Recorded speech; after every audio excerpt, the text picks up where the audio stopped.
Ya. Ya, ¿se escucha? Le escuchamos, doctor. Buenas tardes a todos. De parte del Centro Hemato-Oncológico Panamá, le damos la bienvenida al webinar a realizar el día de hoy, dirigido a pacientes y familiares con el tema transfusión de sangre y trasplante de médula ósea. En el día de hoy contaremos con la participación de los especialistas del centro. El moderador será el doctor José Luis Franceschi. Tendremos al expositor, al doctor Benito Castillo, y al doctor Dimas Kiel. En esta ocasión contamos también con la participación del doctor Eric Ulloa como gobernador del ACP de Panamá. A continuación, el doctor José Luis Franceschi. Buenas tardes. Antes que nada, muchas gracias y gracias por la participación a todos los que nos están escuchando, a todos los oyentes. Vamos a seguir con nuestra cadena de webinars que venimos organizando desde hace 3 o 4 meses. Este creo que es el número 5, 6, 7, si no me equivoco, por allá creo que es el 7º webinar. Y con la novedad, efectivamente, como dijo la licenciada Karen, de que hemos intercambiado y conversado con el Colegio Americano de Medicina, el American College of Physicians, quien nos están respaldando en este tipo de actividad educativa hacia la comunidad de pacientes.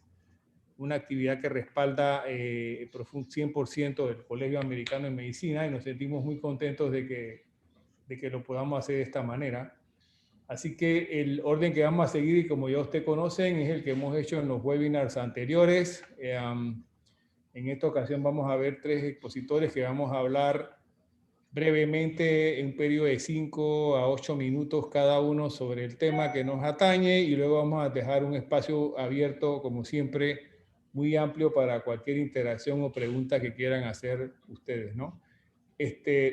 Primeramente, yo le quiero dar una oportunidad tenemos con nosotros al gobernador del Colegio Americano de Médicos de los Estados Unidos, el doctor Eric Ulloa. Es el gobernador para el capítulo de la región de Centroamérica y Panamá. Él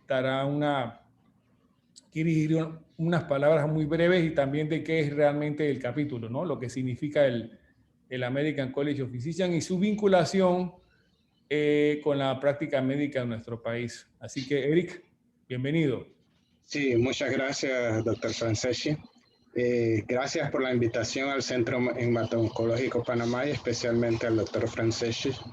El American College of Physicians es la organización más grande de médicos que existe en los Estados Unidos. Cuenta actualmente con 163,000 miembros a nivel de 72 países. Fuera de los Estados Unidos hay aproximadamente 19,000 miembros, y el capítulo de Centroamérica es uno de estos capítulos. El lema del American College of Physicians es trabajar con los médicos y con los pacientes para mejorar la atención de los pacientes y de nuestras consultas a nivel de todo el país. Porque la atención médica no solo depende del médico, también depende de los pacientes. Y esto que está haciendo el Centro Hemato-Oncológico Panamá es una parte importante, porque el paciente debe estar muy bien informado para tomar una decisión participativa entre lo que sugiere el médico y entre las condiciones del paciente. No es como antes, que pensábamos que el médico tenía la última palabra y que lo que yo digo es ley. No. Primero, que el paciente es muy importante en la salud, porque parte de la salud depende de uno mismo. La dieta que comemos, los ejercicios que hacemos o no hacemos, los medicamentos que tomamos o no tomamos, y sobre todo tenemos la opción de, conociendo, se nos explica bien cuál es nuestro problema y cuáles son los posibles abordajes terapéuticos que tenemos, y en conjunto con el médico tomamos la decisión correcta una vez que estemos bien informados. Así que yo felicito al Centro Hemato-Oncológico Panamá y también a los pacientes que participan en este tipo de docencias para pacientes. Muchas gracias. Bueno, muchas gracias, doctor Ulloa. Y me gustaría que te quedes con nosotros porque si al final de repente puedes contestar alguna pregunta también desde el punto de vista de internista, ¿no? Sería muy importante eso. Cómo no, con mucho gusto.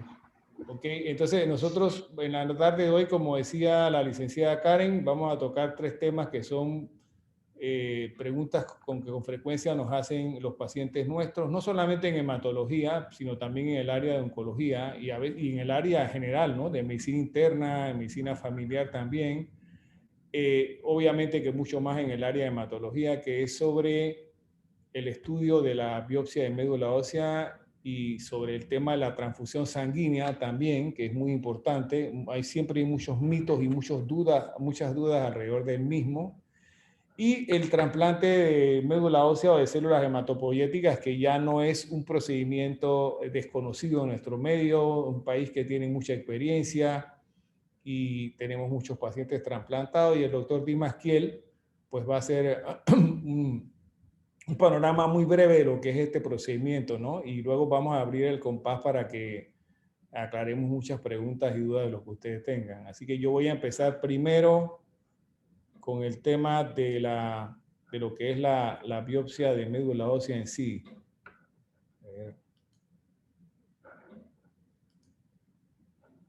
Ok. ¿Pueden ver la diapositiva? Sí, doctor, sí se ve claramente. Ok, pero ¿cómo hago para que...? Así. Ok. Bueno, lo primero es que la biopsia de médula ósea o el aspirado de médula ósea son procedimientos que nosotros hacemos y que nos permiten extraer, como dice allí, y analizar muestras de lo que es la médula ósea. La médula ósea en sí es un tejido esponjoso que se encuentra, como pueden ver aquí, en el interior de los huesos.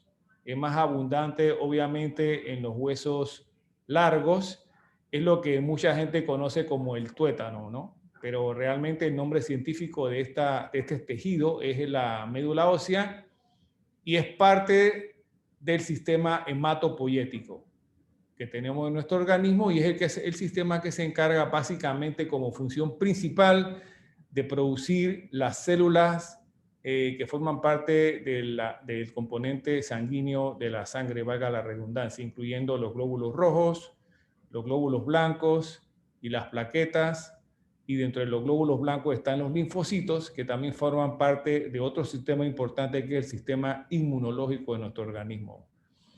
El hacer este examen, obviamente, o evaluar la médula ósea nos permite indicar si la médula ósea, el órgano que se llama médula ósea, se encuentra sana y si además está produciendo cantidades normales de todas las células sanguíneas que debe producir, que como ustedes ven en la diapositiva, están aquí señaladas claramente los glóbulos rojos o eritrocitos, los glóbulos blancos, que son los linfocitos, los monocitos, los eosinófilos, los basófilos, los neutrófilos y las plaquetas. Cada una de estas células juega una función importante en nuestro cuerpo. Los glóbulos rojos son los encargados de transportar, llevan la hemoglobina y son los encargados de transportar el oxígeno para que llegue a todos los tejidos y sistemas y órganos de nuestro cuerpo.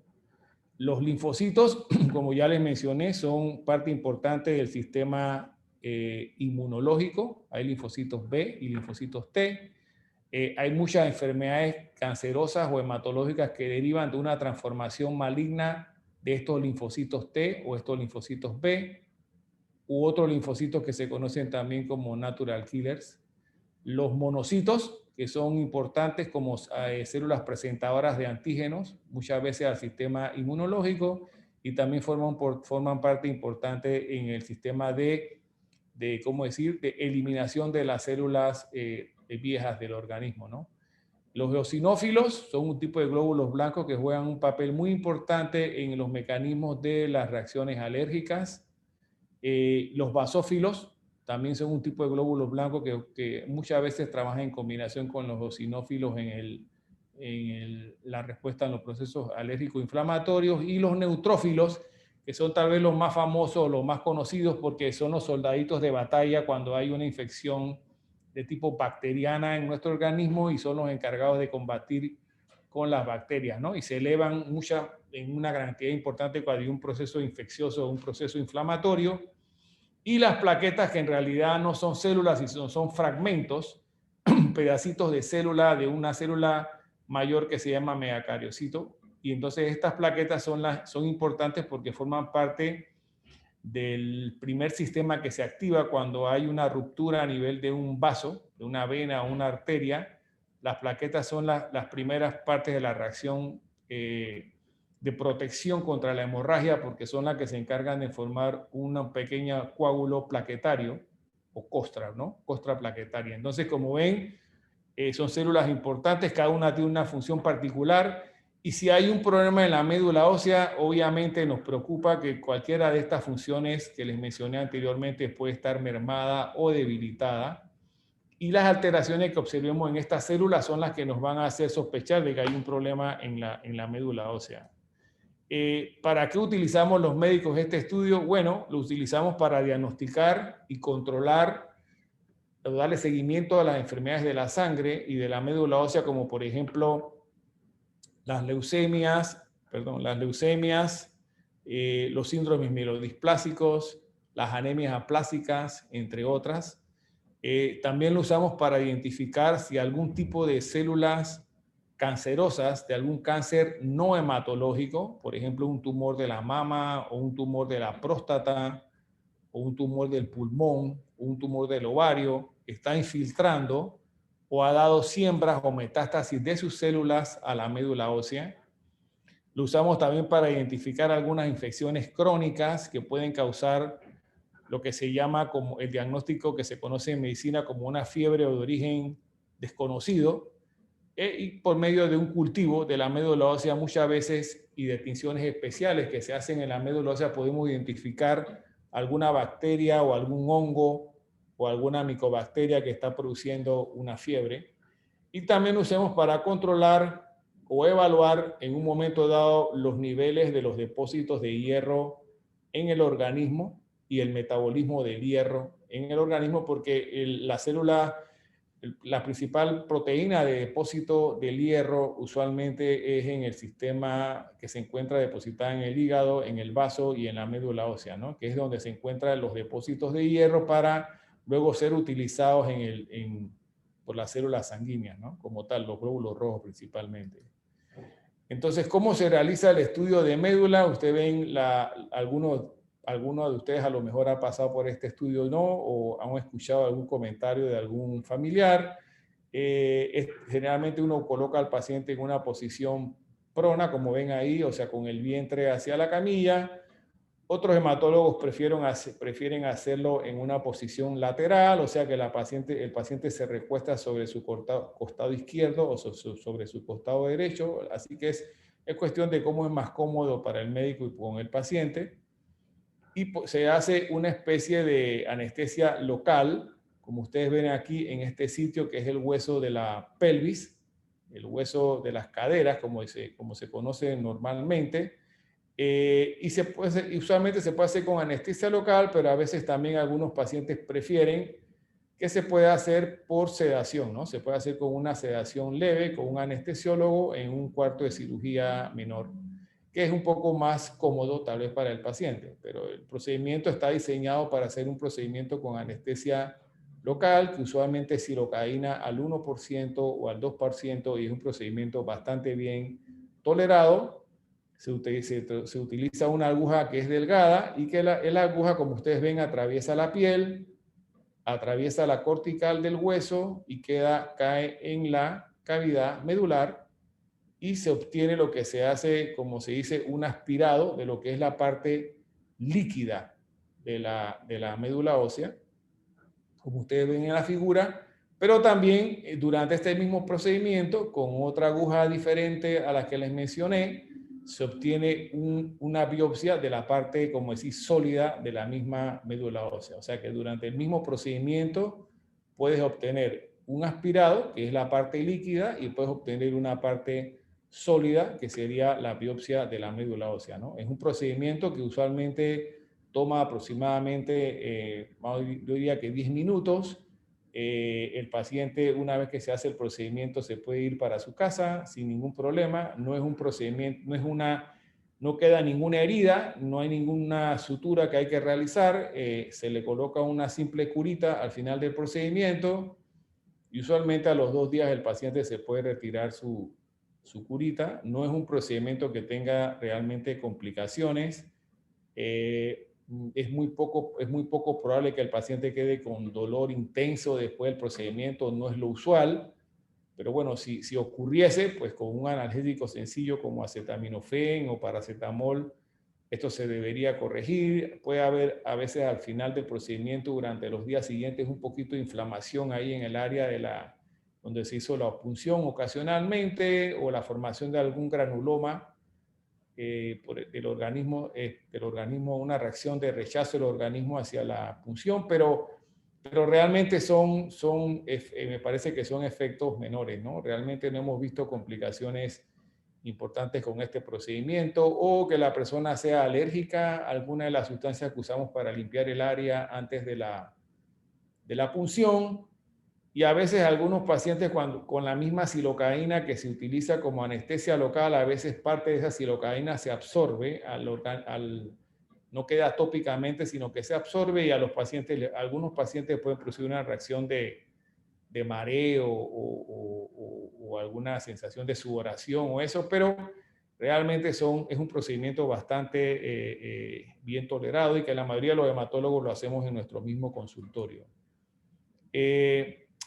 Realmente el uso de la médula ósea es en la combinación de lo que sería un aspirado y una biopsia, es lo que nosotros llamamos estudio de médula ósea. Y el estudio de médula ósea se hace, por ejemplo, cuando estamos estudiando un paciente que nos llega con una anemia sin ninguna causa aparente, o sin ninguna explicación lógica. Cuando hay, por ejemplo, se está estudiando un paciente que nos refieren porque hay una leucocitosis, que es el aumento de los glóbulos blancos en la sangre. Cuando hay una leucopenia, que es la disminución de los glóbulos blancos en la sangre. Cuando hay una trombocitosis, que es el aumento de las plaquetas en la sangre. O cuando hay una trombocitopenia, que es la disminución de las plaquetas en la sangre. O cuando hay pancitopenias, que significa disminución en la sangre tanto de los glóbulos blancos como de las plaquetas como de los glóbulos rojos. Cuando hay una policitemia, que es el aumento de los glóbulos rojos en la sangre o aumento de la hemoglobina.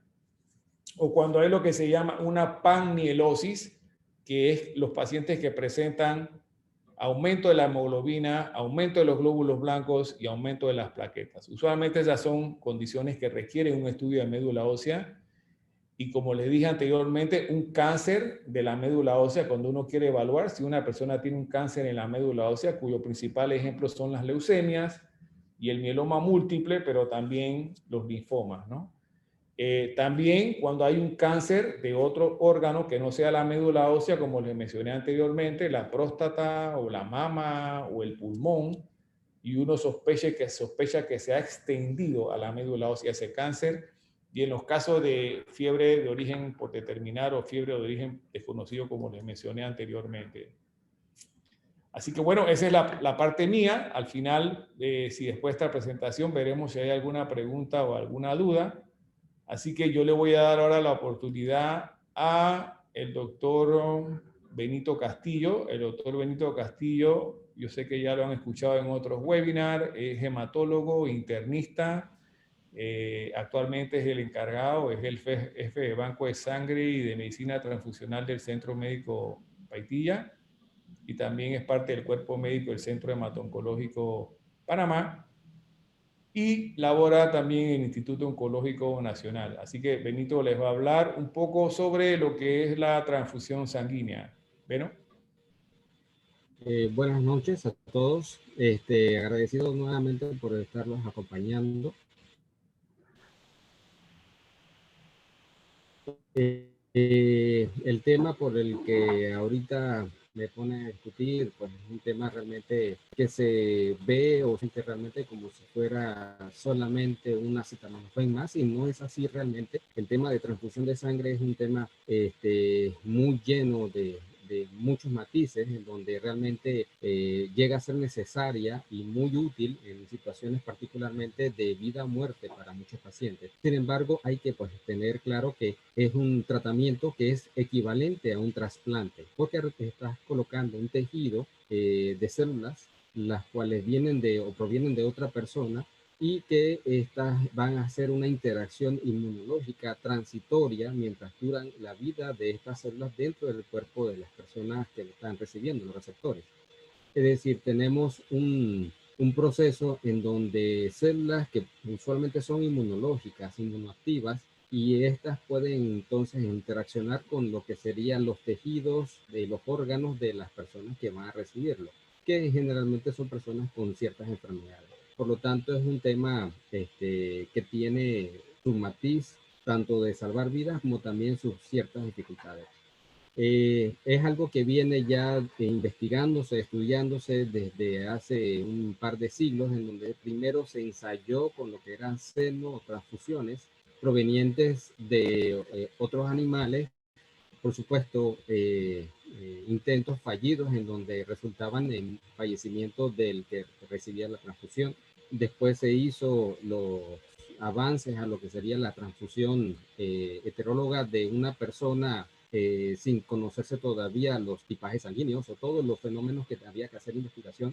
Se dieron muchos problemas en ese momento con lo que serían reacciones hemolíticas, las reacciones adversas debido a lo que sería contaminación por infecciones, bacterianas más frecuentemente y virales pues también secundariamente, a los que tenían un éxito en el momento inicial de la transfusión. Ya después de conocerse mucho más y sobre todo los aspectos inmunológicos de las transfusiones de sangre, de los tipos de sangre, esto nos lleva a la actualidad a tener un producto que realmente es bastante seguro.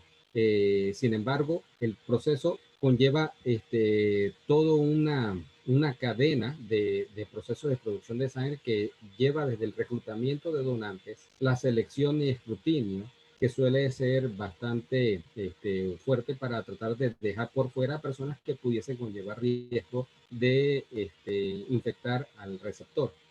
Luego la colección, la preparación se hace en los mejores estándares que se pueden llevar en una unidad de banco de sangre que tenga todos los equipos adecuados, y las pruebas serológicas. Esto lleva a tener que los componentes sanguíneos hasta el momento donde están en el almacén, en lo que sería la nevera, tienen un alto estándar y muy alto nivel de calidad que llevan a una seguridad bastante buena generalmente del producto hasta ese punto. Sin embargo, donde todavía en la actualidad tenemos nuestras dificultades en lo que sería la decisión médica en adelante hasta el momento de la transfusión, donde pueden ocurrir las dificultades. Y es donde los errores todavía se dan. En general, en lugares incluso como Inglaterra se pudiesen dar una de cada 25.000 más o menos transfusiones, errores de lo que sería tipaje sanguíneo. Entonces, no digamos, por lo menos en Panamá no conocemos exactamente cómo es, pero no lo vemos tan frecuente, pero se puede dar. Entonces, necesitamos tener una plena confianza de conversar con nuestro médico en el momento en que se decide que es necesario hacer una transfusión y discutir con ellos los pros y los contras de la decisión de este tipo de terapia, la cual conlleva pues particularmente el conocer en qué me va a beneficiar como paciente y qué estamos buscando al respecto. ¿Okay? Aquí les muestro por lo menos lo que es una figura de las bolsas de colección para lo que sería sangre completa de un donante, en donde después de haber sido escrutado, habérsele hecho por lo menos las primeras pruebas de tamizaje inicial, que sería el hemograma, el interrogatorio, y al pasar por lo menos esa prueba inicial, en el momento de la colección ustedes ven esta bolsita chiquitita de aquí, es la primera muestra de sangre que sale del cuerpo. Esta nos da una seguridad que incluso por más que uno limpie la piel, siempre pueden quedar algunas bacterias, y esta bolsita tiene la intención de captar esa pequeña cantidad de bacterias que pueden provenir de la piel y por lo tanto no se contamina el resto de las bolsas en lo que sería la colección. Aparte de que también nos permite de esta pequeña bolsita después tomar las muestras que son las que enviamos para los estudios de serología. En el siguiente punto llega la colección a la bolsa grande central, que esta es la que hace la colección realmente. Es una bolsa de cuatro bolsas, donde la misma, después de haberse dejado asentar, usualmente una donación de sangre puede durar unos 10 a 12 minutos más o menos en promedio de sangre completa. Estas bolsas son sobre unas pesas que son automatizadas para que se vayan moviendo y revolviendo el contenido del anticoagulante con la cantidad de sangre que se está colectando. Cuando ya se ha dejado reposar esta unidad de sangre, se lleva lo que sería una centrífuga, la cual va a separar los componentes de esta unidad completa de sangre, en donde nosotros vemos la sangre como un producto líquido rojo. Sin embargo, esta realmente tiene pequeñas fracciones, las cuales están divididas en lo que conocemos como el plasma, que es la parte superior, muy en boga en la actualidad en lo que sería conocido como el plasma de pacientes recuperados de COVID. Este componente generalmente viene siendo como 2/3 partes del contenido de la unidad de sangre.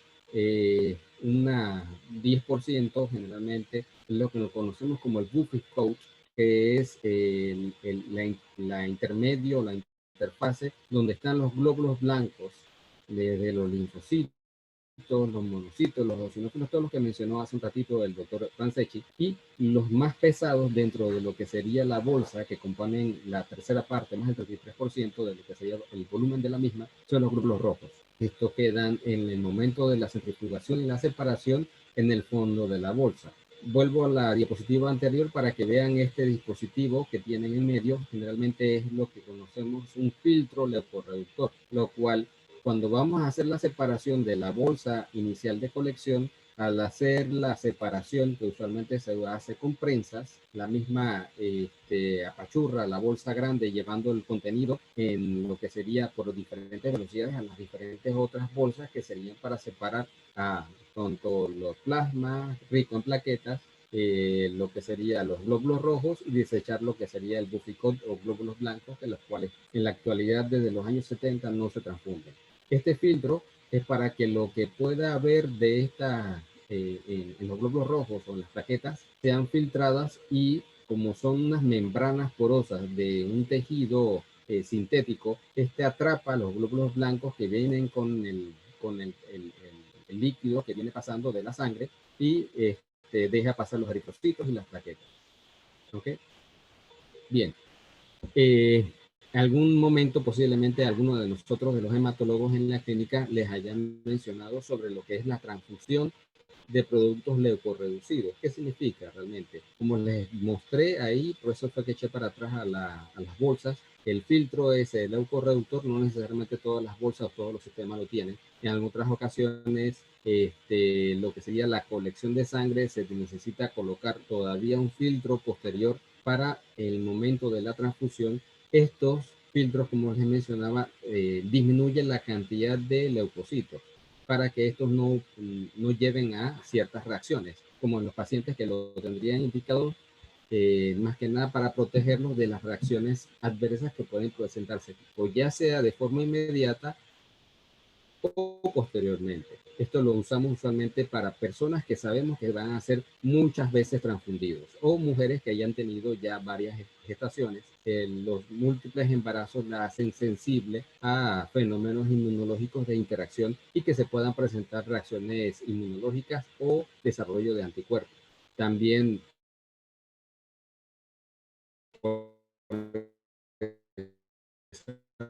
razones de evitar el desarrollo de los anticuerpos blancos que vienen en la unidad no nos vayan a después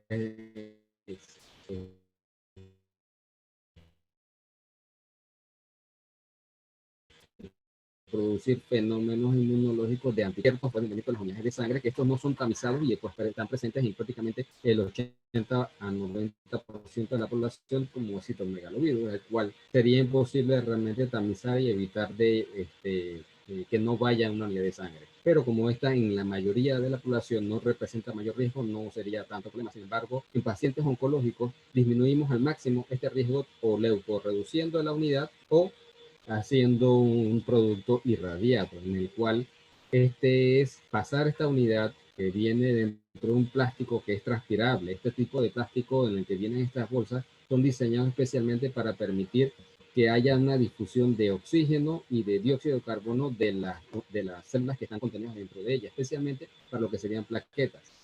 Pero en ciertos momentos hubo dificultades con la irradiación de productos, pero los que se diseñan ya en la actualidad, el producto de bolsas para contener, permiten aceptar lo que sería la radiación, la cual sería de alrededor de 25 grays por unidad para eliminar sin dañar las células como los glóbulos blancos, las plaquetas me refiero, pero tratando de que las células que tienen núcleo o DNA sean eliminadas, especialmente en el enfoque hacia lo que serían los linfocitos T, los cuales pueden dar problemas de enfermedad de injerto contra el receptor en el contexto de un mini trasplante, que es lo que es realmente una transfusión de sangre. Esto se puede presentar generalmente con la reacción de fiebre, rash, diarrea, una hepatitis, ganglios o disminución de las fuentes de sangre después de lo que sucedió. Este tipo de reacciones puede ser mortal y por eso en ciertos momentos el hematólogo va a decidir en qué pacientes es adecuado decidir hacer una transfusión de un producto irradiado, que es superior a lo que se llama leucorreducción, ya que la leucorreducción, como la misma palabra lo indica, disminuye la cantidad de glóbulos blancos, pero no los elimina completamente. La irradiación sí haría una eliminación completa de todo lo que serían estos elementos dentro de la sangre. ¿Ok? En algún momento también habrán oído que se les puede usar o se les puede transfundir componentes específicos colectados de una forma directa de un donante, y este es por un procedimiento conocido como aféresis, en donde no se usan las bolsas que les mostré inicialmente de colección de 4 bolsas, sino que esta se hace con un sistema totalmente unido a una máquina. El mismo utiliza unas bolsas estériles selladas dentro de lo que sería la máquina que les muestro aquí. Es una Oppia Trima. Este tipo de máquina lo que hace es darle vueltas, centrifugando el componente de sangre, haciendo que se separen por peso dentro de la misma bolsa estéril. Todo esto nunca entra en contacto con la misma máquina. Y la separación dentro de una campanita que viene conectada con estos sistemas que vienen herméticamente sellados. La sangre en ese punto donde tiene esa campana que está dando los giros hace que vaya hacia la parte superior del plasma rico en plaquetas, el buffy coat, igual como lo que ocurre con las bolsas de la colección una vez centrifugada fuera del donante. En este caso, todo esto viene unido a una aguja que va al donante, es decir, viene en un solo sistema cerrado unido al donante y se hace en vivo con la persona conectada a la misma. La sangre, una vez que se ha separado con los que serían los sistemas informáticos que tienen, uno le dice o le da la instrucción a la máquina para decidir qué parte de la separación de la campana es lo que desea. Si uno quiere hacer una colección de plaquetas, sencillamente se va al extremo que está más superior, pero dentro de eso a los bordecitos inferiores de lo que sería el plasma, porque es donde se colectan las plaquetas. Si uno lo que decide es que le debe sacar al donante para una persona específicamente producto de rojos, sin que le quites el plasma al donante, se hace entonces la selección en la máquina a lo que serían los glóbulos rojos. Después de cada pequeño ciclo, esto nada más extrae un volumen generalmente de no más de 600 mililitros, entre 200 a 300 realmente, por cada ciclo. La máquina hace la centrifugación y devuelve el resto de lo que no se está quedando al donante. Y este tipo de procedimiento que conocemos como aféresis es lo que nos permite colectar volúmenes con cantidades significativas de plaquetas. Por ejemplo, de una bolsa de sangre completa uno puede obtener una décima parte a una sexta parte de lo que generalmente requiere una persona en una transfusión de plaquetas. En cambio, por el mecanismo de aféresis uno puede conseguir hasta 10 veces esa cantidad. Por eso es más efectivo. Asimismo es la la forma predilecta para hacer la colección de plasma, porque puedes conseguir más volumen de plasma, el cual recuerden que es más que nada agua, sales y proteínas, en donde viene disuelto el resto de nuestra sangre. Esa cantidad de volumen la puedo sacar en una cantidad pues más adecuada, más provechosa de un donante por hacer. Por eso este mecanismo de separación de sangre tiene sus indicaciones. Y por supuesto a los pacientes a los que esto lo vamos a hacer. La sangre viene con una pequeña cantidad de anticoagulante que es citrato, generalmente, el cual dentro del donante no le hace nada, más que se convierte como parte de un ácido cítrico, como si estuviera tomando algo de limón, y después de unas horas el donante está perfectamente para realizar todas sus actividades sin mayor complicación. ¿Okay? En la actualidad, con respecto a lo que serían las pruebas de sangre, se han vuelto cada vez más especializadas. Desde los años 86, que se empezó a introducir de una forma un poco más necesaria, por lo que fue la pandemia del HIV, se desarrollaron nuevas determinaciones serológicas que hicieron que se pudieran detectar los riesgos virales de contaminación en la muestra, en la sangre de los donantes. Y la serología nos daba una ventana, como ven en el cuadrito aquí, de cerca de 2 meses, hasta 6 meses en el pasado, en lo que sería la ventana en donde un donante se hubiese contagiado y no se pudiese detectar. Pero la combinación actual de utilizar esta serología junto con las pruebas moleculares no de Minipool, la del centro es de Minipool. Se refiere a que en el laboratorio donde se hacen las pruebas se agarran 10 donantes y se meten 10 muestras de suero y se ve si de pronto sale un reactivo. Se tendría que entonces buscar cuáles de esos donantes es el que dio positivo. No es tan conveniente para algunos centros en donde se pueda de pronto pagar. Es mejor hacerlo por la serología de forma individual de la molecular individual, que es el NAT individual, la que ven al extremo a la derecha. Eso nos baja el periodo de ventana de detección de diferentes seroconversiones o la determinación de virus presente por DNA o RNA de hepatitis HIV o hepatitis B a cercano a los 5 o 6 días, desde el momento que este donante se haya encontrado o contagiado, el momento en que nosotros lo detectemos, pudiésemos incluso bajarle a tan pocos días la positividad, y eso nos eliminaría lo que sería el riesgo de infección. Y en la actualidad eso nos lleva a que será, si acaso, 1 en 2 millones de donaciones en la actualidad, con este tipo de combinaciones de tecnologías para las determinaciones de los riesgos de contaminación. Ya en el momento de la transfusión, pues siempre se pueden presentar algunas reacciones alérgicas. De eso, por lo menos, quiero agradecer bastante a las enfermeras, porque ellas son nuestra mano derecha, son las que están al pie de la cama o al lado de la silla donde nuestro paciente está recibiendo la transfusión, y están monitorizándose, y son las que se dan cuenta de este tipo de reacciones. Y ellas, en donde ellos están analizando los signos vitales, ellos nos anotan, nos llaman la atención cuando determina que el paciente está empezando a hacer algún tipo de reacción, de las cuales generalmente, más frecuentemente, uno va a notar las que llamamos agudas, que se presentan dentro de las 24 horas, en donde las dos más frecuentes son una reacción febril que no se asocie a que la persona haga hemólisis, es decir, destruya los glóbulos rojos transfundidos, en donde es incluso 1 grado centígrado de aumento de temperatura en respecto a su temperatura basal. Eso ya definiría incluso una reacción febril, pero es lo más frecuente. En muchas ocasiones solamente es temporal, resuelve bastante fácil con lo que sería detener transitoriamente la transfusión, un antipirético. Incluso se puede considerar reiniciar lo que sería la transfusión. Y la segunda más frecuente es la reacción alérgica que no llegue a anafilaxia, que anafilaxia sería una reacción demasiado severa, con incluso compromiso de la vía aérea y necesidad de intubación. Pero La mayoría de las veces nos encontramos con las que serían las reacciones alérgicas o las reumáticas. De las reacciones alérgicas actualmente se puede dar incluso ya desconectado de la bolsa, hasta dentro de las 4 horas después de la transfusión.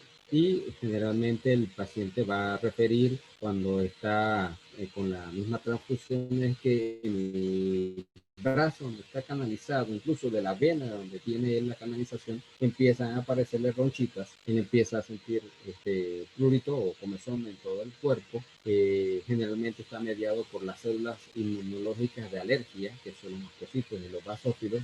Generalmente no pasan de lo que sería la erupción cutánea, pero puede llegar en una pequeña proporción de personas a una reacción muy severamente, incluso hasta mortal, por lo cual siempre que se da una reacción adversa a una transfusión, las enfermeras son nuestra mano derecha y nos avisan de este tipo de situaciones, e incluso optan en muchas ocasiones mientras nos están avisando, a actuar por si el paciente tuviese más datos de complicación en el momento que se está dando el inicio de la reacción. Generalmente son leves, usualmente no pasa de ser algo cutáneo, resuelve con la administración de antihistamínicos, y si el paciente se le resuelve muy fácilmente la reacción después de haber tenido la transfusión, la experiencia clínica indica que uno puede reiniciar la misma unidad hasta terminarla, pero haciéndolo observándolo más de cerca, vigilando los signos vitales más estrechamente y a una velocidad menor de infusión. Y por supuesto, continuando con los antihistamínicos. Incluso el paciente se le debe seguir hasta por 24 horas dosis adicionales de antihistamínicos por si reiniciara alguno de las comezones o pruritos que se pueden dar, que sería por un tipo de rebote de la reacción alérgica. Creo que con eso termino lo que era mi exposición. Creo que las preguntas serían si acaso al final, ¿no? ¿Verdad, José Luis?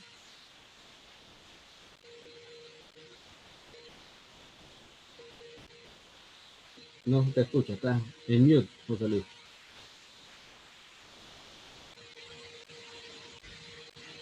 ¿Escuchan? ¿Aló? Ahora sí. A ver si deja compartir la pantalla para Dimas, pues. Ok, perfecto. Así que bueno, entonces y la última parte, el doctor Dimas Kiel, que es un médico especialista en medicina interna y también en hematología, es el jefe del servicio de hematología del Complejo Hospitalario Metropolitano de la Caja de Seguro Social. También trabaja con nosotros en el Centro Hemato-Oncológico Panamá. Y él les va a dar un panorama general de lo que es el trasplante de médula ósea. Dimas. Bien, muchas gracias. ¿Me escuchan bien? Sí. Perfecto, bien. Entonces, bien, espero que estén viendo la pantalla que le estoy compartiendo ahora mismo. Vamos a dar un pequeño vistazo de lo que es el trasplante de células hematopoyéticas, como unas pequeñas, por decirlo así, perlas acerca de qué es y cómo se procede. Bueno, por definición, el trasplante consiste, no es más que introducir un tejido dentro de otro. Este tejido, generalmente compuesto por células, tiene la capacidad de sustituir y ejercer la función del tejido que reemplaza. ¿Okay? Realmente el trasplante podemos hacer de varias cosas, y eso lo vamos a mencionar. Las principales indicaciones de trasplante en médula ósea, que es lo que vamos a hablar el día de hoy, son dentro de las enfermedades malignas, las leucemias agudas, las leucemias crónicas, algunos linfomas, anemias aplásicas y síndromes mielodisplásicos. Dentro de las enfermedades no malignas se pueden hacer trasplantes de muchas enfermedades autoinmunes como lupus, anemias hemolíticas como anemias falciforme o talasemas y enfermedades neurológicas degenerativas. ¿Okay? Los trasplantes más comunes son, ya como el doctor Benito Castillo mencionó, las transfusiones de sangre, pero se hacen trasplantes de corazón, de riñón, hígado, piel y médula ósea. Bien, el principio detrás del trasplante no es más que erradicar las células malignas, las células neoplásicas, con dosis ablativas de quimioterapia, que voy a explicarle qué significa, y sustituirla con células hematopoyéticas normales que logran perdurar en el tiempo y mantener la hematopoiesis. Las dosis de quimioterapia nosotros las dividimos como dosis mielosupresoras y dosis mieloablativas. Las dosis que ustedes comúnmente ven en tratamientos de quimioterapia son dosis mielosupresoras. ¿Qué significa? Que básicamente suprimen temporalmente la hematopoiesis, o sea, bloquean temporalmente la producción de células por parte de la médula ósea, pero la médula ósea tiene la capacidad de volver a recuperarse de ese tratamiento mielosupresor. Sin embargo, para trasplante utilizamos dosis mieloablativas, que significan que no se va a poder sustituir la hematopoiesis. Básicamente eliminamos la hematopoiesis original de la médula ósea y la intercambiamos por la hematopoiesis que nosotros estamos sustituyendo, en este caso de una médula ósea sana. Entonces, tiene varias denominaciones, le llamamos trasplante de células hematopoyéticas, le llamamos trasplante de células stem cell, llamamos trasplante de médula ósea, trasplante de células troncales, básicamente para todas esas denominaciones significan lo mismo. Y esta es la célula que nosotros buscamos. Bueno, básicamente la célula madre pluripotencial es la célula que tiene la capacidad de autorregenerarse, o sea, de crear una célula igual a ella. Y estas células son las que poseen esta capacidad de autorregeneración y diferenciación para poder regenerar nuevamente todas las células hematopoyéticas. Y por eso esa es la célula que buscamos para hacer el trasplante. Tipos de trasplantes, bueno, de acuerdo al donante, los trasplantes pueden ser singénicos, cuando hablamos de un gemelo idéntico, alogénico, que es cuando hablamos de otra persona, que puede ser un donante relacionado como un hermano HLA idéntico, un donante no relacionado, que puede ser una persona, obviamente es una persona no relacionada, así que tiene que ser algún individuo fuera de la familia que tenga un sistema HLA parecido o lo más semejante al del receptor, y un trasplante haploidéntico, que es donde es un individuo que comparte, por decirlo así, como la mitad de la carga genética que tiene el receptor. Y el trasplante autólogo, que es el trasplante, diría yo que sería el trasplante como más sencillo de todos, es el trasplante que nosotros utilizamos las células del mismo receptor. ¿Okay?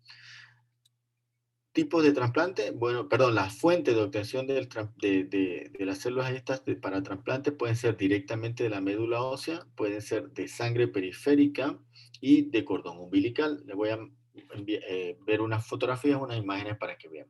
Por ejemplo, directamente de la médula ósea nosotros llevamos al paciente al salón de operaciones y extraemos directamente de la cresta ilíaca, o sea, del hueso de la cadera, médula ósea para hacer el trasplante. De sangre periférica es el procedimiento que comúnmente más utilizamos actualmente prácticamente para la mayoría de los trasplantes y es más sencillo porque el paciente está, como ven ahí, está en una camilla, en una cama, en un sofá, recostado, reclinado, y simplemente se conecta a la máquina de aféresis que separa las células que a nosotros nos interesan y le regresa el resto de la sangre al donante. Y por último, la obtención de sangre del cordón, que es básicamente al nacimiento de los bebés, lo que se utiliza como bancos de cordones que hay en otros países, que en Panamá esto todavía no tenemos un banco de cordón público para accesos de células de cordón para trasplante. Las etapas del trasplante, entrando ya en materia, la etapa pretrasplante, que no es más que darle tratamiento de quimioterapia al paciente para eliminar la evidencia de la enfermedad maligna de la médula ósea. Esto es una etapa súper importante porque si no logramos controlar al paciente la enfermedad de base, es difícil que podamos llevarlo a un trasplante con éxito. La segunda etapa es el trasplante en sí, que incluye el régimen de acondicionamiento, que es lo que hablamos hace un rato, que es una quimioterapia mieloablativa, en donde vamos a borrar por completo la hematopoiesis propia del receptor para poder hacer espacio y introducir las células del donante. Eso va a producir inmunosupresión y obviamente la infusión de células del donante, que es el injerto. Y la etapa post-trasplante, que es donde viene una inmunosupresión. Bien, ¿para qué sirve estas etapas? Bueno, el régimen de acondicionamiento, el objetivo básicamente, como les mencioné, es erradicar las células tumorales, crear un espacio para que se dé el injerto de las células que estamos infundiendo y como último punto producir una inmunosupresión que lo que va a buscar es disminuir el rechazo, o sea que el receptor como individuo no rechace las células que le estamos infundiendo y no rechace el trasplante. El objetivo entonces de la otra etapa, que es la inmunosupresión, es evitar la continuidad del rechazo, porque el rechazo se va a estar dando en el tiempo en una forma prolongada. Inicialmente, el acondicionamiento evita en parte la parte inicial del rechazo, pero no es más que el esquema de mielosupresión o de inmunosupresión que nosotros utilicemos a posterior al trasplante, el que va a evitar el rechazo a largo plazo. Y esto también va a servir para evitar la enfermedad injerto contra huésped. Como yo les mencioné, aquí esto es una balanza que creo que lo voy a explicar más adelante, pero es tanto malo que rechace el injerto como que el injerto rechace al resto del cuerpo, ¿no? Entonces, bien, la restitución hematopoyética generalmente en el trasplante ocurre dependiendo de si su sola fuente fue sangre periférica, generalmente es más rápido y en promedio ocurre 2 a 14 días después del trasplante, después de la infusión del trasplante. Si el paciente, la extracción de la célula fue de médula ósea, generalmente la recuperación es un poco más lento, entre el día 17 al día 19, y lo primero que se recuperan son los glóbulos blancos y posteriormente las plaquetas y la hemoglobina. Entonces, esto es lo que le mencionaba, es un balance muy delicado entre que el receptor que está de este lado, o sea, el huésped, por decirlo así, y el donante, que es las células del injerto, es malo, tanto que las células del donante, o sea, el injerto, ataque al receptor, como también que el receptor ataque al injerto, porque si el receptor ataca al injerto, básicamente se da el rechazo del trasplante. Y si el injerto ataca al receptor, o sea, al cuerpo del receptor, esto es lo que nosotros llamamos enfermedad de injerto contra huésped. Entonces, la enfermedad de injerto contra huésped se clasifica en aguda o crónica. Básicamente el punto de corte es 100 días. Si se presenta antes de 100 días, se dice que es una enfermedad de injerto contra huésped aguda. Y si se presenta posterior a esa fecha, diríamos que es una enfermedad de injerto contra huésped crónica. La enfermedad de injerto contra huésped se da básicamente a consecuencia de una reacción de los linfocitos T que reconocen al cuerpo como extraño. Obviamente estamos hablando que estamos reconstituyendo el sistema inmunológico con una médula ósea que no es del receptor, sino que es una médula ósea foránea que hemos introducido en el receptor y por ende él va a entender esas células hematopoyéticas van a entender que el cuerpo donde están ahora habitando es un cuerpo extraño. Entonces, la incidencia es variable, pero en términos generales, se puede, aún con terapia de inmunosupresión, pueden presentarlo entre 10 a 50% de los pacientes que se someten a un trasplante. Las principales manifestaciones de enfermedad de injerto contra huésped aguda son en piel, como rash, máculos papulares, que pueden aparecer en prácticamente cualquier parte del cuerpo, lesiones bulosas en casos severos, y compromisos de las mucosas, como conjuntivitis, congestión nasal, incluso úlceras orales. En el hígado puede haber un patrón obstructivo, presentarse como un aumento de las bilirrubinas, expensa de las bilirrubinas conjugadas, con una elevación de las pruebas de función hepática, las transaminasas y la fosfatasa alcalina. A nivel gastrointestinal, como pérdida del apetito, anorexia, o sea, prácticamente no quiere comer, náuseas, vómitos, diarreas y dolores abdominales. Estos son casos de reacciones o de manifestaciones cutáneas agudas, un rechazo agudo, que son bastante severas. Y la enfermedad de injerto contra huésped crónica es una de las que más afecta la calidad de vida de los pacientes, porque como el nombre lo dice que es crónica, permanece mucho tiempo en el paciente y esto puede significar en ocasiones puede significar una enfermedad inmunológica severa que compromete mucho esta calidad de vida. 50-60% de los pacientes pueden desarrollarlo en algún momento después de los 100 días. La fisiopatología, como acabo de mencionar, es una enfermedad que se parece más a una enfermedad autoinmune.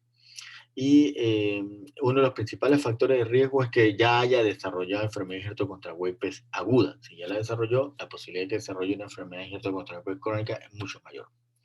Entonces, produce lesiones orales, úlceras, importantes que a veces incluso impiden que el paciente coma adecuadamente, afectando la piel también en otras formas, produciendo esclerosis de la piel, incluso algunas lesiones que pueden exacerbarse con la luz solar.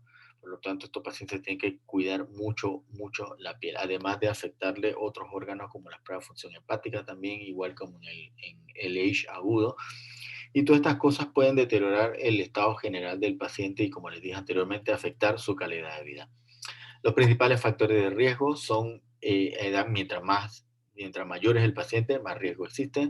La incompatibilidad, mientras el paciente menos compatible sea con su receptor, o sea, el donante menos compatible con el receptor, mayor es el riesgo de enfermedad injerto contra huésped. Obviamente, si usamos un donante no relacionado versus un relacionado, el uso de infusiones de leucocitos, que es una técnica que se utiliza en algunos trasplantes, que es infundir nuevamente dosis de leucocitos del donante. Como les dije anteriormente, la historia de una enfermedad injerto contra huésped aguda predispone a la crónica, y el uso de sangre periférica, como les dije, tiene la ventaja de que el injerto es más rápido, pero tiene la desventaja de que produce más injerto contra huésped crónico que si las células de trasplante se utilizan directamente de la médula ósea. Entonces, al final, el trasplante no es más que una balanza entre la enfermedad, el riesgo de recaída de la enfermedad y tomando en cuenta la toxicidad. Si el paciente tiene un riesgo de recaída o de progresión de la enfermedad mucho mayor que el riesgo de la toxicidad aunada al trasplante, ese paciente debe ir trasplante, pero viceversa, si la toxicidad es, por ejemplo, si el paciente, la toxicidad del trasplante es mucho mayor y el riesgo de caída es bajo, entonces es un paciente que probablemente no le indiquemos trasplante. Entonces es una balanza. Al final, la decisión de llevar a un paciente a trasplante no en base a la enfermedad que tiene. La experiencia en Panamá, bueno, esto no sé si les interese, pero a modo de esto fue algo que se presentó creo que el año pasado en Asunción, Paraguay, donde presentamos los datos del Hospital Oncológico y del Hospital de la Caja del Seguro Social. En el 2017 se trasplantaron 35 pacientes, 11 de halogénico, 24 autólogos. En el 2018, 37 pacientes, 19 halogénicos, 18 autólogos. Como ven, casi siempre predomina los autólogos sobre el halogénico, aunque en los últimos años, 2018 y 2019, el halogénico ha ido en aumento, sobre todo con la modalidad de haploidéntico. Y estos son los datos de mortalidad 100 días y mortalidad 365 días para los autólogos halogénicos en el año 2017 y los autólogos halogénicos para el año 2018. Entonces, son datos básicamente de país. Así que creo hasta aquí es la presentación mía. Espero que haya sido más o menos claro. Una presentación breve, pero la idea es que tengan una idea global de lo que significa hacer un trasplante. Muchas gracias.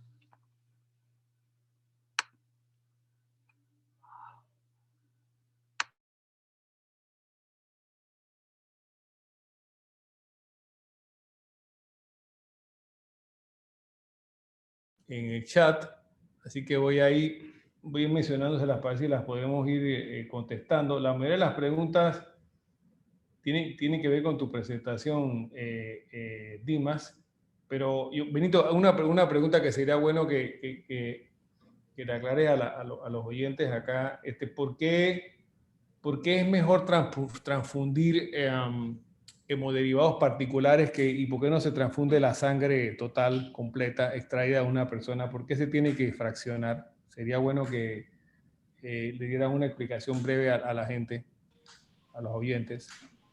Perfecto. No me dejaban quitar el mute. Bueno, ya en la actualidad se ha dejado de hacer la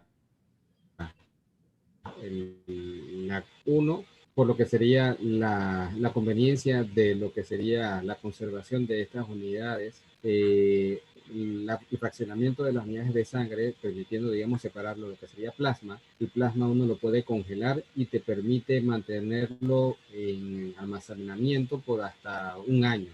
si yo hago ese tipo de procedimiento, de transfundir una sangre completa, no le puedo tener el mismo tiempo, digamos, de conservar ciertos fragmentos, y en algunas personas las indicaciones que tengan de transfundirse no requiere todo lo que viene en la unidad, el cual puede tener un volumen que es casi prácticamente medio litro, 450 mililitros, que es lo que viene en una bolsa de transfusión. En algunas personas lo que requieren específicamente es plaquetas, y una bolsa sola me da muy poca cantidad de plaquetas, y por lo tanto sería mucho volumen el que requeriría esa persona, ese receptor, para poder suplirle la cantidad de plaquetas que necesito.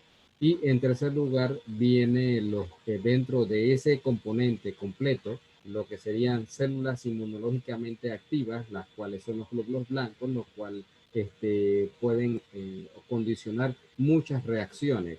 Y para haber hecho la colección y almacenado el poco tiempo que puedo tener esa unidad completa, se van a desarrollar de esos glóbulos blancos presentes liberación de citocinas, las cuales van a llevar claramente reacciones hemolíticas o febriles o incluso una reacción transfusional aguda de daño pulmonar o TRALI en ese receptor, debido a esas citocinas que se crearon durante el poco tiempo que estuvieron almacenadas esas unidades.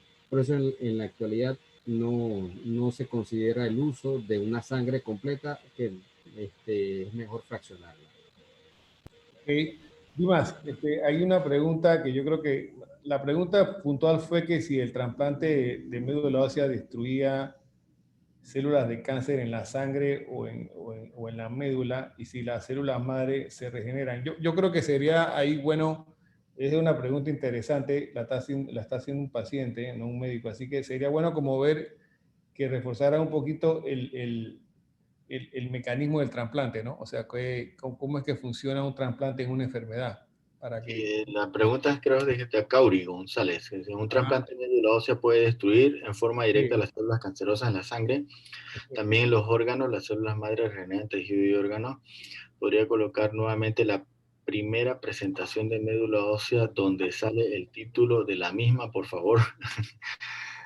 Bueno, no sé si me comparte la pantalla para poder volverla a poner.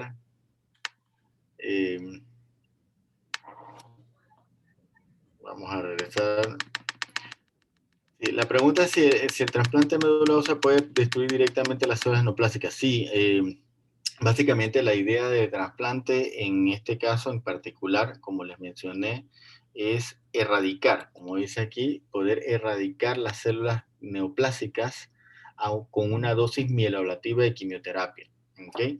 Y ahí dice quimio o radioterapia, porque también la radioterapia puede ser utilizada para destruir las células neoplásicas o las células cancerígenas. ¿Okay? Las células hematopoyéticas per se, cuando damos dosis ablativas, no tienen la capacidad de volver a regenerarse. ¿Okay? Entonces, eso es bien importante. En el trasplante no va a volver a regenerarse la hematopoiesis original. Tenemos nosotros que suplir la hematopoiesis ya de forma autóloga o de forma alogénica. ¿Qué significa esto? Que nosotros podemos tener un individuo que va a ser su propio donante, por ejemplo, para un trasplante autólogo. En ese caso, nosotros tenemos que colectar las células hematopoyéticas o sus células troncales o células madre, como le quieran decir. Las congelamos y las preservamos. Después le damos una quimioterapia mielablativa, que imaginen como si tuviéramos esto es una explicación muy agrícola, por decirlo así, pero es una explicación que vale totalmente. Imagínense que tienen un campo de maíz que tiene plantas de maíz y tiene maleza. ¿Okay? La maleza es como la célula neoplásica, es como el cáncer. Entonces, nosotros lo que hacemos es que primero colectamos células hematopoyéticas, o sea, colectamos semillas de esas plantas de maíz y después fumigamos toda la plantación de maíz, todo el campo, elimina todo, elimina no solamente la maleza, sino que también elimina las plantas de maíz y luego sembramos maíz nuevo en este terreno. Eso es lo que hacemos en una médula ósea. Acabamos por completo con todo, tanto las células malignas como las células no malignas, y por eso tenemos que sustituir o reconstituir nuevamente la hematopoiesis a través de una donación, que puede ser del mismo paciente, en caso de autólogo, o de un donante alogénico, o sea, de otro individuo. Creo, no sé si con eso queda más claro la pregunta. Sí, hay un par de preguntas más para ti, Dima, así que tú las estás viendo. Sí, yo las veo. Déjenme, ¿Ves? Puedes voy a contestarlas. dejar de compartir la pantalla para ver el chat. Ya veo aquí, ok, ya era Cauri, vamos a ver. ¿Cuándo se recomienda el trasplante? Bueno, el trasplante se recomienda dependiendo de la enfermedad. Esto es una pregunta muy abierta porque es muy difícil que yo pueda dar una recomendación general para todos. Pero generalmente se hace el trasplante para las enfermedades que saben que tienen mal pronóstico, que si no lo hacemos, la probabilidad de que este paciente recaiga o progrese su enfermedad es mucho mayor que el riesgo de someterlo a trasplante. Y el trasplante se hace en el momento en que el paciente logra obtener una remisión, o sea, un control de su enfermedad. Dice allí, pregunta en redes sociales, ¿los pacientes con remisión de mieloma con trasplante meduloso pueden recibir vacuna para COVID-19? Esta es una pregunta bien interesante. Es bien interesante porque ¿qué sabemos acerca de la reconstitución inmunológica? Okay. Muchos pacientes tardan en poder volver a tener un sistema inmunológico eficiente que sea capaz de generar respuesta inmune y crear memoria. Entonces, en los pacientes trasplantados depende mucho del momento en que se trasplantó. Generalmente, nosotros comenzamos los esquemas de vacuna en pacientes con trasplante después de los 6 meses. O sea que si el paciente se trasplantó recientemente, hace un mes o 2 meses, la posibilidad de que cree una respuesta inmunológica a la vacuna para COVID-19 va a ser muy escasa. Lo mismo sucede en los pacientes que reciben inmunoterapia como el rituximab, que sabemos que si esos pacientes están recibiendo rituximab en forma activa, en este momento la posibilidad de que creen anticuerpos va a ser mucho más baja. Entonces, en esos pacientes probablemente la indicación de ponerle una vacuna sea no, la respuesta probablemente sea no. Pero si ya tienen meses de haber terminado los tratamientos, de haber pasado un trasplante, probablemente sí puedan generar anticuerpos, títulos de anticuerpos que sean lo que buscamos para que lo proteja contra el COVID-19. ¿Cuáles son los beneficios de un trasplante de médula ósea y los contras? Bueno, sí es lo que les comenté, ahí es un balance entre el riesgo-beneficio. El trasplante es una terapia que tiene un alto riesgo de complicaciones, como vieron en algunos de los slides que les puse. Aunque hagamos todas las cosas bien y pongamos todos los esquemas de mielosupresión correctos y adecuados, existe la posibilidad de un 10 a 50% de los pacientes creen enfermedad hertocontrahuésped aguda y hasta un 60% de los pacientes desarrollan enfermedad hertocontrahuésped crónica. Y dependiendo de la severidad, puede ser un verdadero dolor de cabeza. Entonces, no podemos trasplantar a todo el mundo porque el riesgo del trasplante inherente a su mortalidad a los 100 y a los 365 días, o sea, al año, no es, por decirlo así, no podemos negar que hay una mortalidad importantísima y por ende el riesgo de trasplantar a todos los pacientes es elevado. O sea, tenemos que escoger al paciente que más se puede beneficiar de esta terapia. ¿Cuándo se recomienda el trasplante de médula ósea en pacientes con anemia falciforme? Bueno, ahí esta es otra pregunta también complicada. Generalmente se recomienda en etapas tempranas, en la infancia. Porque cuando llega a la edad adulta, muchas veces uno de los problemas que tenemos para poder hacer un trasplante en pacientes con anemia falciforme es que ya han sido muy aloinmunizados. Porque mientras más transfusiones reciban previo al trasplante, más riesgo también existe de que haya enfermedad hertocontrahuésped. Entonces, esto es un factor que nos juega en contra. Entonces, por ende, si tenemos que escoger un paciente con anemia falciforme, tiene que ser un paciente con una anemia falciforme agresiva, de estos fenotipos que causan enfermedad cerebrovascular a edad temprana, pacientes que son muy mórbidos en forma muy temprana, a los pocos años de vida, y el trasplante debería hacerse lo más temprano posible, o sea, en la infancia. ¿Se ha hecho algún trasplante en pacientes con anemia falciforme o talasemia? Excelente pregunta, no que yo sepa. No sé si José Luis tiene alguna data adicional, pero en pacientes con hemoglobinopatía en Panamá no hemos podido hacer ningún trasplante porque nosotros que hacemos en adultos, cuando nos llegan los pacientes adultos que podrían haber sido candidatos a trasplante, generalmente ya es muy tarde, tienen muchas complicaciones y ya están súper aloinmunizado y trasplantarlo sería mucho más arriesgado o mucho más riesgo de que se complique y que pueda morir que no hacerle el trasplante. Entonces, no se ha hecho en adultos. ¿Tiene que tener el mismo tipo de sangre el donante receptor de médula ósea? No, no tiene que tener el mismo tipo de sangre. Pueden ser incluso de tipo de sanguíneo totalmente diferente. Eso no es un factor para descartar a un donante. La señora Faustina, cuando se prepara un paciente para trasplante y por alguna razón no puede hacerse, ¿se debe iniciar el proceso nuevamente? Eso es una pregunta también muy buena. Depende, señora Faustina, si el paciente estaba programado por un trasplante y el paciente por una razón, por ejemplo, de falta de medicamentos, que es una de las limitantes que tenemos en el país, o el paciente recae, si el paciente recae, hay que volver a darle quimioterapia. El problema es que las células nuestras las podemos almacenar por cierto periodo de tiempo, no tenemos problema. En lo oncológico creo que ustedes tienen criopreservación, así que creo que ustedes pueden preservarlas por más tiempo que nosotros, pero nosotros tenemos tiempo de vigencia, una viabilidad como de 6, 8 meses, y después de eso, si la viabilidad de las células que preservamos congeladas ya no es suficiente para regenerar un trasplante, tenemos que volver a empezar otra vez, o sea, volver a hacer la cosecha y eso. Así que sí, esa es una limitación. Cauri dice, disculpe, yo me refería a la primera presentación del doctor José Luis. Ah, es con usted, doctor. Si puede colocar la primera filmina donde sale el título de presentación. Es la suya, doctor. Ok. Benito, yo creo que sería bueno que... Al de la presentación. Ajá. No, yo creo que sería bueno, te iba a decir, Benito, ¿me escucha? Sí, te escucho. Sí, yo creo que sería bueno que... Ahí está para la persona que quería verla. Esa o la figurita. Esta es la figurita. Benito, yo creo que sería bueno que para ampliar un poco la pregunta que le hicieron a Dimas sobre que si tiene que ser el mismo tipo de sangre para ser donante de médula ósea o no, que Dimas ha dado una respuesta muy clara y es así. Que sería bueno que ampliaras un poquitito ahí, que no es imposible hacerlo, pero sí hay que hacer hay algunos detallitos que tomar en cuenta, ¿no? Así que tú como tocaste el tema de la transfusión, ahí pudiese ampliarlo un poquitito. ¿Cómo hacemos cuando hay un trasplante de médula ósea y hay incompatibilidad de tipo sanguíneo entre el donante y el receptor? Si puedes decir un poquitito al respecto.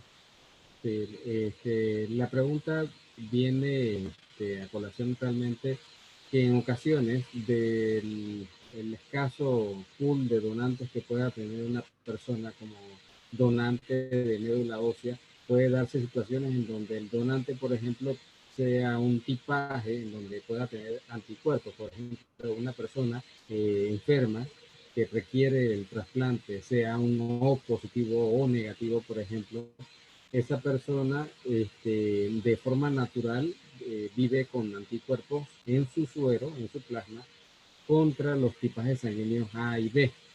En ese tipo de situaciones en las que nosotros en inmunohematología hablamos de una incompatibilidad mayor en el momento del trasplante. No lo contraindica, siendo que no hay otra opción de donante para ese receptor. Lo que se debe hacer es el procedimiento de eliminación de esos anticuerpos. Los anticuerpos que tenemos todas las personas de forma natural, que sea contra un isogrupo A o B que no tengamos, son anticuerpos de tipo o clase IgM.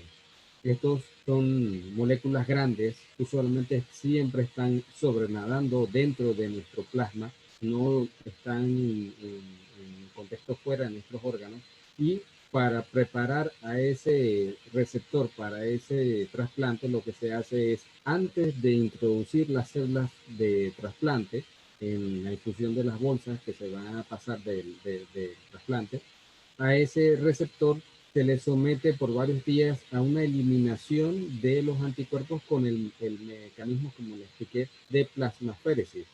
La máquina que les mostré hace un momento, les pongo la figura nuevamente de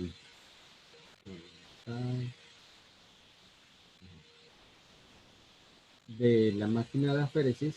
La máquina esta nos ayuda en donde seteamos que al receptor le saquemos el plasma y le devolvemos el resto de su sangre, dejándole solamente componentes de salina en vez de plasma, o usando preferiblemente salina. Realmente es con salina que se hace, y albúmina, salina y albúmina.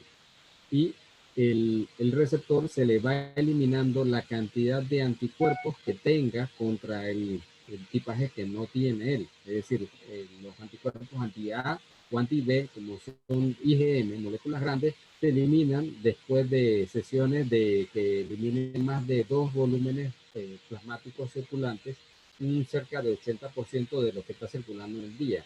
Eso nos lleva generalmente con entre 2 a 3 o hasta 4 sesiones cada día de eliminación de estos anticuerpos por aféresis o plasmaféresis, desechando ese contenido de bolsa de plasma del receptor, hace que esta persona por un tiempo, en el momento en que está con la menor cantidad de estos anticuerpos, pueda recibir las células que contienen glóbulos rojos del donante, que son del otro tipaje sanguíneo. Y eso le permite que acepte esas células durante ese tiempo. Lo que viene después, en donde nos preocuparía un poquito la interacción, porque esas personas de todas maneras pueden quedar con alguna memoria inmunológica de las células que no se lograron eliminar con la quimioterapia mieloablativa, y pueda de todas maneras entonces darse algo de anticuerpos, algo de detención de la producción de los glóbulos rojos nuevos que vienen de las células que van a producirse dentro del cuerpo del receptor, y eso hace que algunas veces se retrase o se dé lo que conocemos como una aplasia de glóbulos rojos, que puede demorarse hasta un año en algunos pacientes. Pero lo más frecuente es que se logre evitar con este tipo de procedimiento de plasmaféresis, de eliminación de estos anticuerpos en el receptor. Okay. Pero mientras aparece alguna pregunta, a ver, cada un tiempito, si no, les quería dar un poquito de historia, porque muchos de los oyentes a lo mejor son jóvenes, pero los trasplantes de médula ósea en Panamá se empezaron a hacer en el año 1999, o sea que ya Panamá tiene cerca de 21 años de experiencia realizando trasplantes de células hematopoyéticas, que es el nombre correcto. En total, entre trasplantes autólogos de células hematopoyéticas y trasplantes alogeneicos de células hematopoyéticas, creo que entre el Seguro Social, el Hospital Oncológico y el Hospital del Niño, van más de 600 trasplantes ya. Yo creo que debemos estar llegando a los 700 por ahí, posiblemente, entre todos los tipos de trasplantes. O sea que realmente ya el país cuenta con una experiencia bastante grande. Yo tengo un poco más de tiempo en esto, o sea, nosotros fuimos los que iniciamos este proceso, pero ahora están los doctores como el doctor Benito, el doctor Dimas, por ahí veo que está la doctora Linette López colocada también. Y bueno, obviamente como todo proceso innovador, o sea, hay planes futuros, hay metas por desarrollar todavía en el país en este campo. Yo creo que a las nuevas generaciones les va a tocar desarrollar en el país lo que son los trasplantes de células hematopoyéticas de donantes que no sean hermanos o que no sean padres, ni hijos, o sea, lo que se llaman los trasplantes de médula ósea de donante no relacionado. Y ahí es un proceso un poquito más, requiere un poco más de logística, tenemos que dar algunos pasos en ese sentido para desarrollarlo, y la idea sea que en algún momento podamos desarrollar trasplantes de células hematopoyéticas a todas las personas y que no falten donantes, ¿no? O sea, sean el menor de casos los pacientes que no se les puede hacer trasplante de células hematopoyéticas porque no hay un tipo de donante. O sea, a eso aspiramos, y yo creo que ese es el reto que tienen las nuevas generaciones, ¿no? Y sí, como dijo el doctor Dimas, en la mayoría de los trasplantes de células hematopoyéticas que se han hecho a lo largo de estos 20 años en el país, los alogeneicos han sido en leucemias agudas, prácticamente, en leucemias agudas y en anemias aplásicas. Y en un principio ya tenemos casi, no sé, Beno y Dimas, yo creo que tenemos más de 10 años que no se hace un trasplante de médula ósea en leucemia mieloide crónica, desde que se introdujeron los inhibidores de la tirosina quinasa, como el imatinib, el nilotinib, el dasatinib. O sea, que son muy raros los casos de leucemia mieloide crónica que trasplantamos ahora. Que antes era una de las cosas que más se trasplantaban. Al principio fueron los primeros trasplantes que hicimos, la mayoría fueron de leucemia mieloide crónica. Y trasplantes autólogos, la mayoría que hacemos los hacemos en linfomas. Correcto. y en mieloma múltiple, ¿no? Pero efectivamente no se ha hecho todavía ningún trasplante de médula ósea en anemia falciforme que yo recuerde, ¿no? Y en todo caso, tal vez, en todo caso, como dijo Dimas, tal vez sería un proyecto que tomarían los hematólogos pediatras, ¿no? Porque si eso se va a escoger, el donante, el candidato ideal tal vez es de más joven, ¿no? No esperar que llegue a la edad adulta con ciertas complicaciones que ya no se van a poder mejorar con un trasplante en sí. Así que bueno, yo no veo más preguntas por el momento. Yo no sé si Eric, el gobernador, quiere compartir algo. Doctor Eric.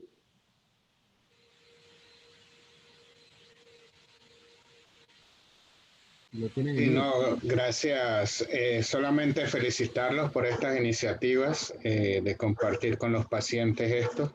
Sí, hay muchas cosas, por ejemplo, algo que no se mencionó aquí es, por ejemplo, muchas veces leen trasplantes de células hematopoyéticas para otros tipos de enfermedades y de investigación que hay que tener mucho cuidado con esos cosas, porque por ejemplo cuando se utilizan para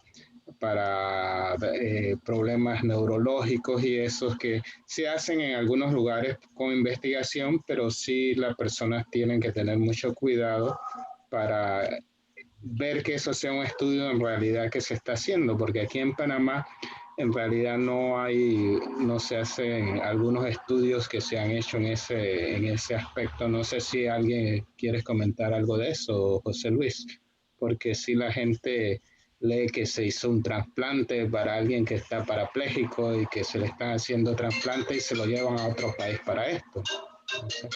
Sí, no, yo creo que el punto es válido. O sea, nosotros, el tema que hemos tocado aquí es el trasplante de células madres hematopoyéticas, pero el tema del trasplante de células madre pluripotenciales, hasta cierto punto está vinculado un poco al tema de lo que se llama ahora la medicina regenerativa. Es un tema que todavía está en pleno, yo creo, desarrollo todavía en investigación. O sea, no es, en nuestro país todavía no es una terapia aprobada que se haga en instituciones públicas ni privadas como tal. O sea, realmente es un procedimiento que está en planes de solamente con licencia para hacerlo en procesos de investigación, realmente, ¿no? O sea, en las situaciones que el doctor Eric mencionó, en problemas neurológicos, en trauma en la médula espinal y en algún otro tipo de enfermedades raras, extrañas, pero